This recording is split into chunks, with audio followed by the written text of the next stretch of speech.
언제 들어도 좋은 말, 사랑한다는 말입니다. 오늘 하나님의 사랑을 받는, 하나님의 사랑을 입는, 누리는 그런 귀한 살아있는 예배가 되기를 바랍니다. 우리는 역사라고 하는 것을 받으며 만들며 이어주며 살아갑니다. 역사를 잊으면 안 됩니다. 역사는 교훈이고 역사는 거울입니다. 그래서 어느 누군가가 말하기를 역사를 잊으면 나라를 잊을 수 있다는 말을 했습니다. 아시는 바와 같이 1950년 6월 25일 73년 전 오늘 꼭 이날이 같은 주일날이었습니다. 이 주일날 국민들은 평안한 마음을 가지고 토요일을 지났고 간밤을 지냈습니다. 군인들은 외출을 하고 일제로부터 해방되어진 자유를 만끽하고 있었습니다. 생각지 않고 예비하지 못한 때 북한의 김일성은 소련의 탱크를 지원받아서 남침을 감행했습니다. 그리고 세월이 73년이 흘러갔고 그 전쟁은 3년 동안 처절하게 이루어졌었습니다. 1000만 명의 이산가족을 낳고 127명의 사상자를 낳는 무자비한 전쟁이었었습니다. 이 땅 위에 이런 전쟁은 다시 일어나면 안 됩니다. 나라를 지키고 나라를 사랑하는 이런 지역이 있을 수가 없고 계층이 있을 수가 없고 여야가 있을 수가 없습니다. 다른 곳에는 우리가 각자의 생각과 이론이 있을 수 있고 사상이 있을 수 있으나 자유 대한민국을 지키는 이 나라 사랑에 대해서만큼은 대한민국 국민이라면 이의가 있으면 안 되고 한마음 한뜻이 되어야 됩니다. 특별히 기독교인들은 나라를 위하여 끊임없이 기도해야 하고 나라의 국방을 책임진 군 수뇌부들이 긴장한 가운데 생각지 못한 방법으로 침공할 수 있고 침입할 수 있고 침투할 수 있음을 항상 깨어 생각할 수 있게끔 지혜를 달라고 기도해야 될 줄로 믿습니다. 저는 6.25를 생각할 때 저는 이렇게 좀 해석을 합니다. 여러분과 좀 달리 생각할 줄 모르지만 하나님이 대한민국을 너무너무 사랑하셨다는 것을 저는 늘 감사하는 사람입니다. 이유를 말씀드릴게요. 세계는 1차, 2차 세계대전을 치렀습니다. 그리고 느낀 게 세계 평화를 유지하자. 그래서 국제연합이라고 하는 소위 말하는 UN이라고 하는 기구를 만들게 되었습니다. 그 세계 UN의 기능 중에 한 가지가 지역의 분쟁이 일어나면 그 지역의 자유와 평화를 유지하기 위해서 연합군을 파견할 수 있는 막강한 권한을 가지는 것이 중심이 되어서 유엔이 결성되었습니다. 유엔이 만들어진 이후 첫 번째 공교롭게도 이 땅에 일어난 전쟁이 바로 북한이 남한을 침공해 들어오는 전쟁이었었습니다.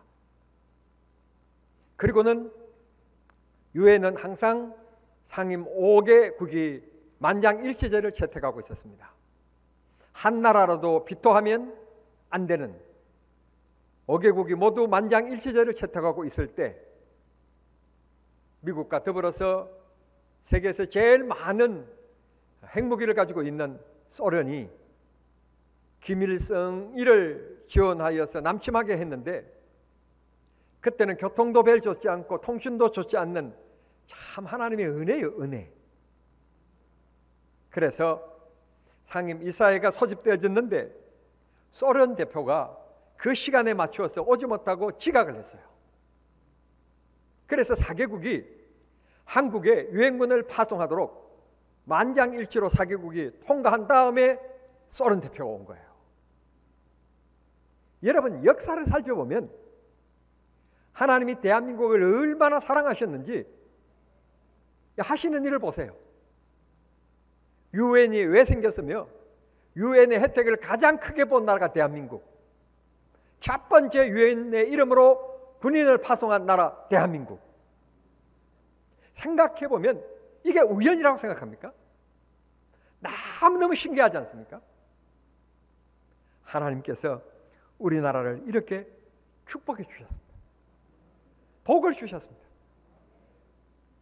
지금 러시아가 우크라이나를 침공함으로 그 전쟁 단순히 한 지역의 분쟁이 아니라 세계적으로 지금 경제가 휘청휘청하고 있습니다.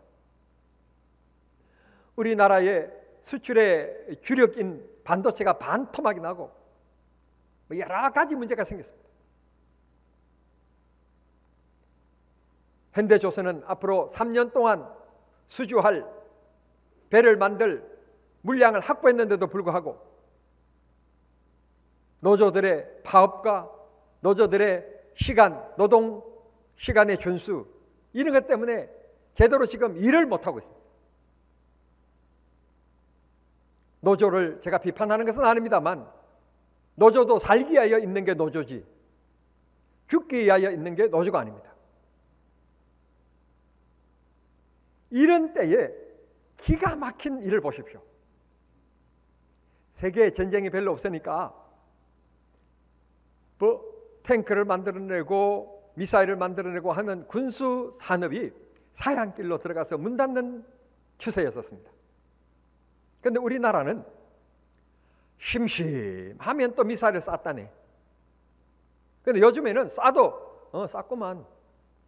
그러지 옛날에는 한번 쏘면요 하루 동안 계속해서 TV에서 빨간 글씨로 표를 쐈다고 그냥 자막이 나오고 긴장감을 조성하고 그랬었습니다. 우리는 계속해서 무기를 만드는 데 매진했습니다.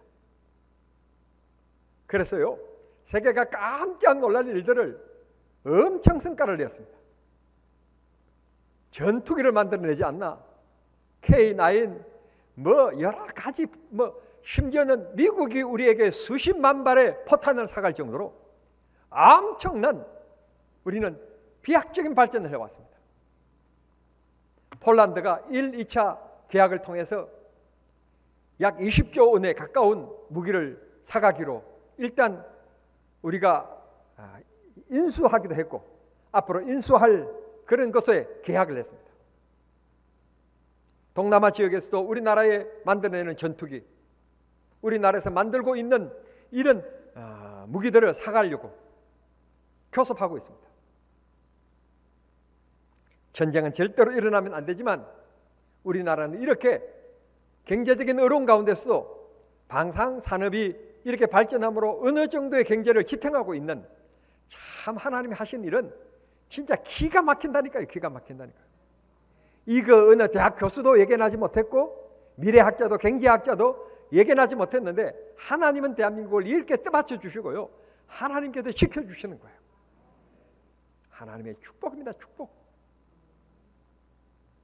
우리 해군 얼마나 뛰어난지 세계 해군들의 그 대회에 나가가지고 1000km 바깥에서 포를 쏘았는데 표적에 1m 반경 안에 딱 맞춰서 항상 세계 1위. 여러분의 자녀들은 해군 안 갔다 이거죠? 진짜 놀랍습니다. 놀랍습니다. 절대로 전쟁이 일어나면 안 되지만 전쟁이 일어나도 여러분 절대로 염려하고 걱정할 것 없는 것은 북한이 핵을 가지고 있다고는 하지만 거기에 버금가는 미국이 핵우산국으로 우리를 시켜주겠다 약속하고 있고, 우리나라에요 놀라운 무기들이 많이 있어요. 햄무포 같은 것 1000km를 날아가가지고 그냥 때리면 기아 벙커에 들어가가지고 감지기가 있어가지고 감지해가지고 이곳에 사람이 있구나 없구나 인지해가지고 터뜨렸어요. 박살을 내버려요. 잘 모릅니까? 진짜 놀랍습니다. 전쟁이 안 일어나야 되지만 전쟁이 일어나면 우리도 힘을 쓸 수 있는 무기들이 너무 많습니다. 전쟁이 일어나지 않도록 기도해 주십시오. 방금 제가 말씀드린 현무포, 이거는요 탄도 중량이 2톤이랍니다. 2톤. 갖다 퍼부으면 그냥 박살나는 겁니다. 고위력 탄도 미사일, 전술 지대지 미사일, 이런 것들을 우리가 보유하고 있기 때문에 걱정할 거 없다.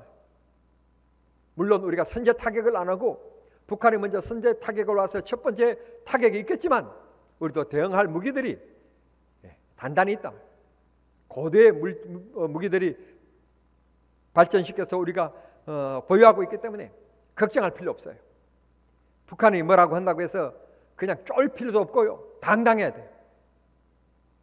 나라를 위하여 기도해 주시면 하나님께서 이 나라를 지켜주시고 보호하여 주실 줄을 믿습니다.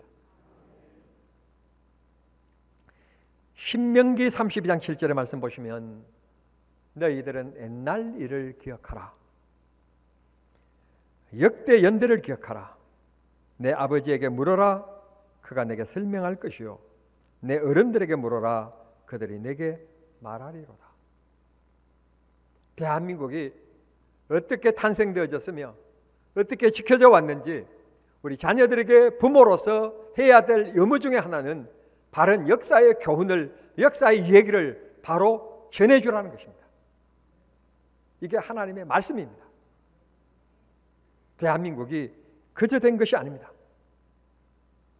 정말 비참한 가운데서 다시 대한민국으로 일어서서 세계 속에 대한민국이 되었습니다.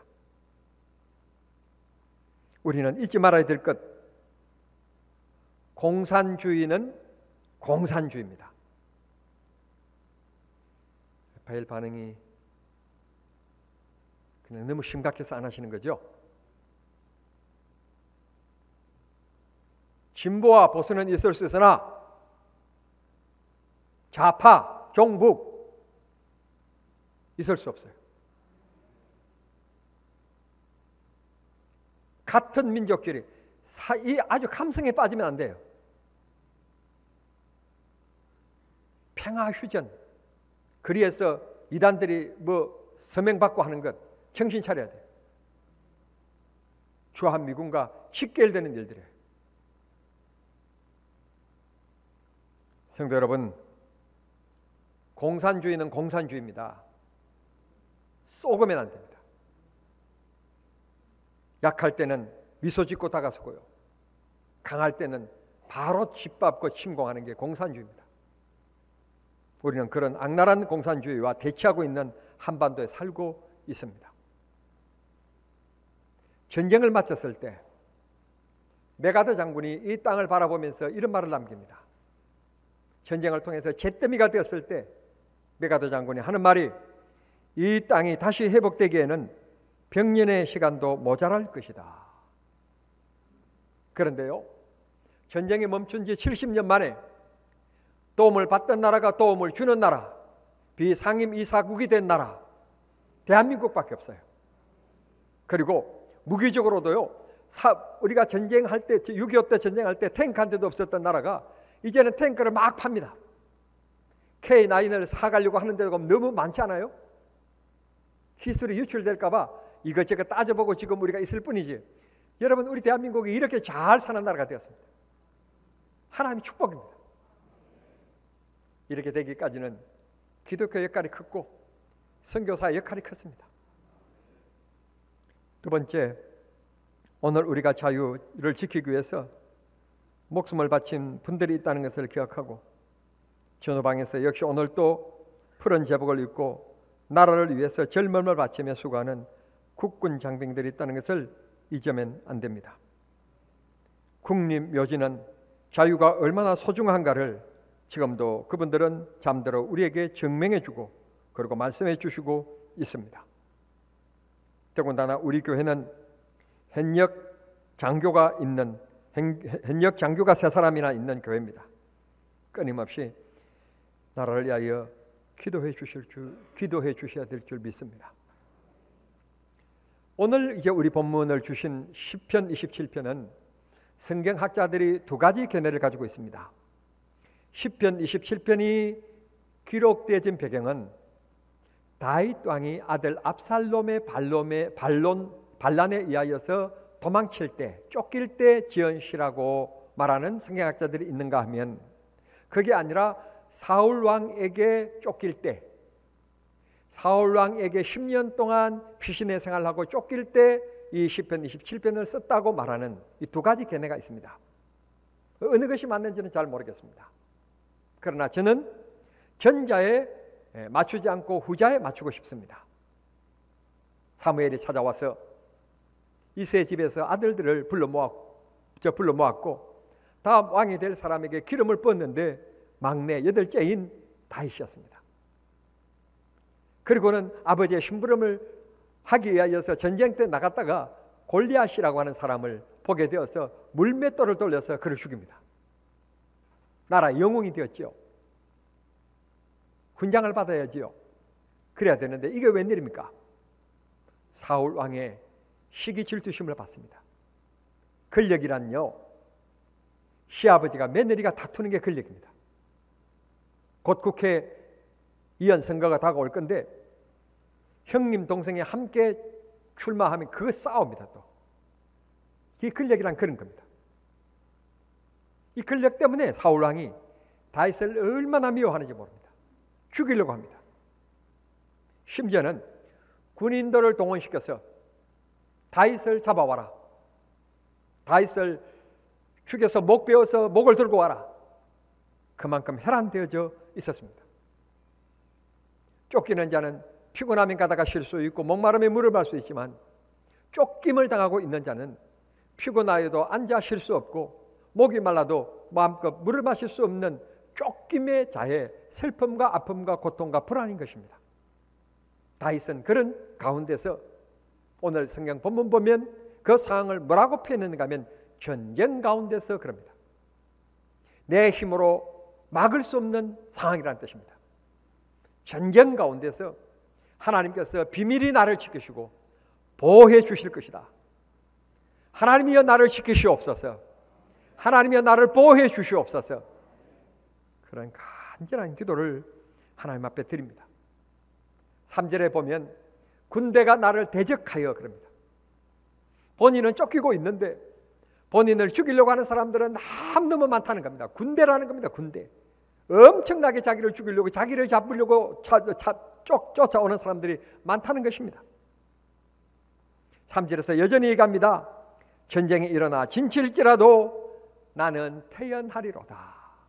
아니, 이런 배짱이 또 어디서 나오는 겁니까? 전쟁 중에 지금 죽을 위기 속에 있어야 될 이 다윗이 도리어 마음이 편안하답니다. 이유는 군인들은 자기의 주의관에 의하여 움직이지만 나는 하나님에 의하여 움직인다. 하나님이 나를 지켜주시면 수천만의 혹은 수만만의 군인들이 나를 잡으려고 작전 그물망처럼 좁혀오지만 하나님이 어떤 방법으로든지 나를 지켜주실 것이다. 할렐루야. 이게 다윗의 믿음입니다. 얼마나 멋집니까? 5절에 다시 얘기합니다. 환난의 날에 나를 그의 초막 속에 비밀히 그리고 은밀히 누구도 찾지 못하게 지켜주실 것이다. 군인들이 오지만 내가 엎드려 있으면 보면서도 나인 줄 모르고 지나가게 만드실 것이다. 이게 다윗의 믿음이었습니다. 얼마나 놀랍습니까? 6절은 얘기합니다. 고로 나는 그 하나님의 성전에서 제사를 드리겠고 도리어 즐겁게 노래하며 찬송하리로다. 자, 여기에서 이제 제가 여러분에게 던질 질문 하나가 있습니다. 수만 명을 거느리고 다윗을 쫓고 오늘 또 왕궁에서 호식하면서 있고 있는 사울이 편안하고 축복받은 사람입니까? 아니면 비록 쫓기지만 절대 너희들이 쫓아오지만 나는 너희들에게 잡히지는 않는다. 왜? 하나님이 지켜주시고 보여주실 것이다. 고로 나는 언제인지는 모르지만 하나님의 성전에 나가서 오늘의 삶을 지켜주신 그 하나님 앞에 기뻐하고 즐거워하며 제사할 그날이 올 것이고 하나님 앞에 기쁨으로 찬송할 그날이 올 것이다. 믿고 살아가는 다윗이 편안합니까? 누가 진짜 행복자입니까? 돈이 많고 권력이 있고 힘이 있는 사울왕이 평안한 사람입니까? 아니면 아무것도 없고 두버릇도 없고 쫓기고 있고 먹을 물도 없는 다윗이 평안한 사람입니까? 아니, 결론부터 얘기하면 누가 승리자입니까? 사울왕이 승리자입니까? 다윗이 승리자입니까? 누가 인생을 멋지게 살아가는 사람입니까? 잘 먹고 잘 살면서 수만 명을 호령하고 있는 사울왕이 지금 여러분 진짜 행복자입니까? 아니면 다윗이 행복자입니까? 여러분, 여기에서 깨닫는 것은 하나님이 지켜주시는 사람, 하나님이 함께 하시는 사람, 하나님이 보호해 주시는 사람, 그 사람이 진짜 행복자요, 그 사람이 진짜 승리하는 사람이며 그 사람이 진짜 평안을 누리는 사람입니다. 오늘 우리 모두는 그런 사람인 줄 믿습니다. 하나님이 지켜주시는 평안을 누리는 축복의 삶을 살아가는 저와 여러분인 줄 믿습니다. 여러분, 대한민국 좋은 나라입니다. 귀한 나라입니다. 방금도 제가 미사일에 대한 얘기를 했는데 우리가 가지고 있는 타우러스라고 하는 이런 잘 몰라요. 난 그냥 읽었어요. 그걸요 평양 상공까지 갈 필요도 없대요. K-15K 죄송합니다. F-15K가 멀리도 갈 것 없고 우리나라 땅인 대전 상공에서요 타우러스를 그냥 꽉 쏘면 평양을 그냥 잿더미로 만들 수 있대요. 아이고, 나는 가야만이 포탄 터뜨린 줄 알았어요. 갈 거 없대요. 그냥 떠가지고 공중에서 우리 땅에서 그냥 쏜대요. 그러면 인공지능이 있어가지고 그게 찾아간대요. 찾아가지고 그냥 좌표 찍어놓은 고서 가서 딱 때린대요. 그러면 김정은이가 놀라가지고 땅속으로 들어가면요 그게 또 땅속으로 찾아간대요. 또 땅속으로 치고 들어가 6m 8m 들어갈 때까지 안 터진대요. 사람이 있는 그것을 감지한 또 인공지능이 있어가지고 이 사람이 있다. 그때 터져가지고 박살내버린대요. 내가 분명히 얘기했지만 김정일 너 조심해. 잘못 판단하면 너 죽는다. 우리는 러시아처럼 비굴하지 않아. 그냥 아파트 그냥 때리고 국민들이 살아갈 기반 시설 때리고 우리는 비굴하게 그렇게 전쟁하지 않는다. 죽을 짓을 한 그놈들만 찾아서 죽인다. 우리는 믿으시길 바랍니다. 이게요 사거리 500km인데요 날아가는 속도가 1200km로 시속 1200km 1200km 날아간대요. 여러분들 눈으로 볼 수 없어요. 그냥 없어요. 맞출 수 없어요. 현재의 무기로서는 사드고 뭐고 이걸 제어할 수 있는 그게 없다는 거예요. 그게 대한민국의 무기예요. 성도 여러분, 대한민국 참 좋은 나라 아닙니까? 우리가 여당 야당 있을 수 있는데 그래서 우리는 그냥 마음 안 들면 대통령 조남을 얘기하면서 그 새끼 욕 막 합니다. 욕. 그렇잖아요. 그런데 얼마 전 보도에 보면 평양에 김일성 동상이 서 있대요. 김일성 동상이 서 있는데 아이를 가지고 있는 임신부가 지나가다가 그 김일성 동상에 손가락질을 했다고 체행을 당했다는 거예요. 여러분, 한국에서 지금 하고 있는 여러분 기질로 평양 가면 다 죽어요. 대한민국에서 욕해도 괜찮아요. 얼마나 자유가 보장되는 이 멋진 나라입니까? 이 멋진 나라. 대한민국 전쟁하면 이길 수 있게끔 제가요 40년 전에 군대 가서 다 만들어 놓고 왔어요. 걱정하지 마요. 우리 군인들은요 싸우면 이길 수 있는 정신을 가지고 있어요. 나 그때 진짜 엉망이 하나 있는데요. 그때 박정희 대통령이 나보고 야 유이병 오늘 저녁에 철책 넘어가 가지고 김일성 목 따와. 제가 분명히 따왔을 거예요. 대통령께서 그 말씀을 안 해주셔서 난 두고두고 원망스러워요.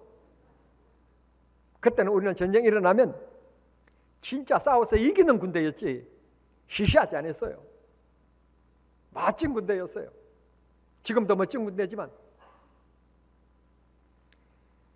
여러분 한일 강함에 모여가지고 뭐 대진하라 어쩌라 그래도 괜찮은 나라, 정말 좋은 나라예요. 신앙의 자유, 직업의 자유, 언론의 자유. 그런데 안타까운 것은 대한민국에 가짜 뉴스가 너무 지금 넘치고 있고 MBC, KBS 공영방송 국민들의 지지를 받으면서도 잘못 보도했는데도 불구하고 그에 대해서 진솔한 사과를 하지 않는, 이게 문제인 것입니다. 신문도 믿을 게 하나도 없고요. 유튜브는 더더욱 믿으면 안 되고요. TV도요 믿을 게 별로 없어요. 믿을 거는요 축구, 배구, 야구밖에 없어요. 뉴스를 믿을 수가 없어요. 제가 너무 강하지만 나라가 이렇게 가면 안 된다는 뜻입니다. 우리가 기도가 필요하고요. 이제 목소리를 내야 될 때예요. 침묵하고 있으면 안 되는 때예요. 다윗은 다시 얘기합니다.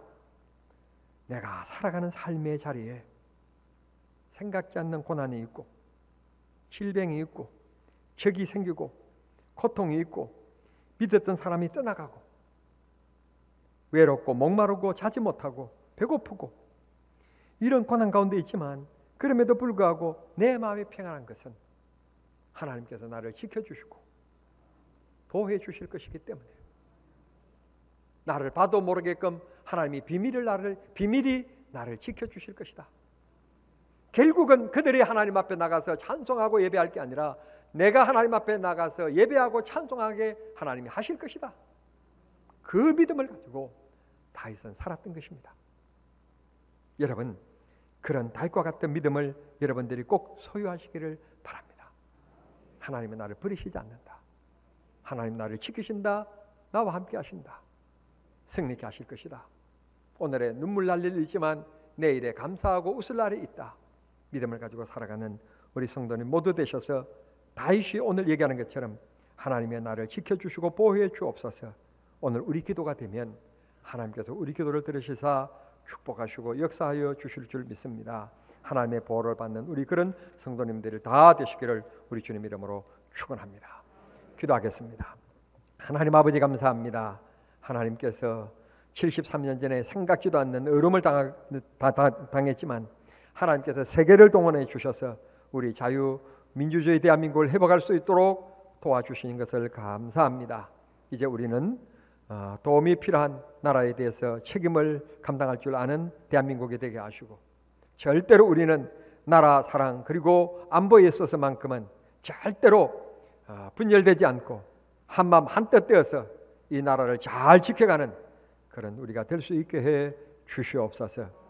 다시 한번 더 기도하옵기는 주노방에서 나라를 위하여 수고하는 국군 장병들을 하나님이 축복해 주시옵소서. 예수님의 이름으로 기도하옵나이다. 아멘.